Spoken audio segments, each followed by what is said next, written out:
السلام علیکم ورحمۃ اللہ وبرکاتہ۔ سب سے پہلے ہم آپ کو اپنے چینل میں خوش آمدید کہتے ہیں۔ موسٹ ویلکم، مرحبا بکم۔ اللہ کی ذات سے امید رکھتے ہیں آپ خیر و عافیت سے ہوں گے۔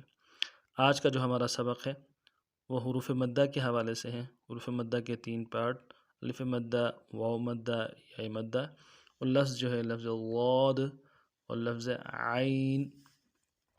انشاءاللہ تجوید کے ساتھ ہر چیز کو تفصیلاً آپ کے سامنے پیش کی جائے گی۔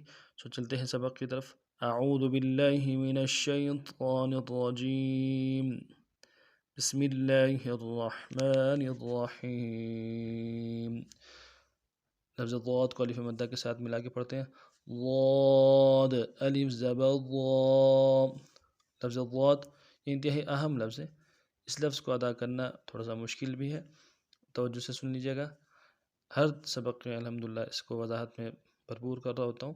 ضاد کو ادا کرنے کے لیے سائڈ زبان ہے، زبان کے جتنے سائڈیں ہیں ان سائڈ زبان کو سامنے والے اپنے سامنے والے دانتوں کے ساتھ لگا کے ادا کرنا ہے، تھوڑا سا جماؤں کے ساتھ، اور زبان کا بیچ بھی اٹھانا ہے، تب یہ ضاد ادا ہوگا۔ سامنے والے زبان کا حصہ بھی سامنے والے دانتوں سے لائیں گے، اور سائڈوں والے بھی سائڈوں والے دانتوں سے لائیں گے۔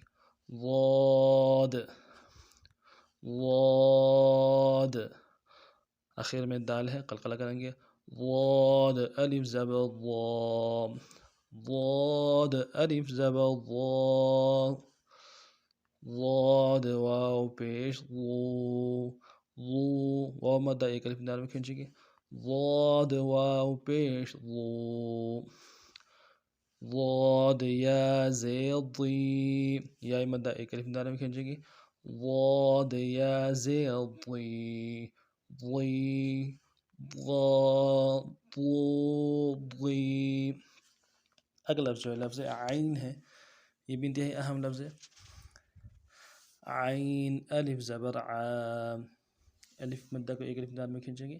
عین کو جماؤں کے ساتھ مضبوطی سے ادا کریں گے، گلے کے اندر سے جماؤں کے ساتھ پڑھیں گے، اور حلقے میں سے گلے سے اس کا تعلق ہے۔ عین، زبان کا بیچ بھی اٹھائیں گے موٹا کرنے کے لیے، اور گلے کے اندر سے پڑھیں گے۔ عین، الف زبر عام، عین، الف زبر عام، عین، واو پیش عو، عو، واو مدہ ایک الف دال میں کھینچیں گے۔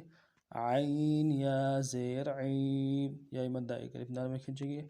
عین، یا زیر عی، عی، ع، عو، عی۔ اب سارا سبق وہاں پڑھتے ہیں۔ ضا، ضو، ضی، ع، عو، عی۔ اس ترتیب سے ان اسباق کو پڑھنا ہے۔ کوئی بھی بات سبق کے حوالے سے سمجھ نہ آ جائے تو کمنٹس میں اپنی رائے کے ساتھ ضرور کیجیے گا۔ انشاءاللہ نیکسٹ سبق میں پھر آپ کی خدمت میں حاضر ہوتے ہیں۔ تب تک کے لیے السلام علیکم ورحمۃ اللہ وبرکاتہ۔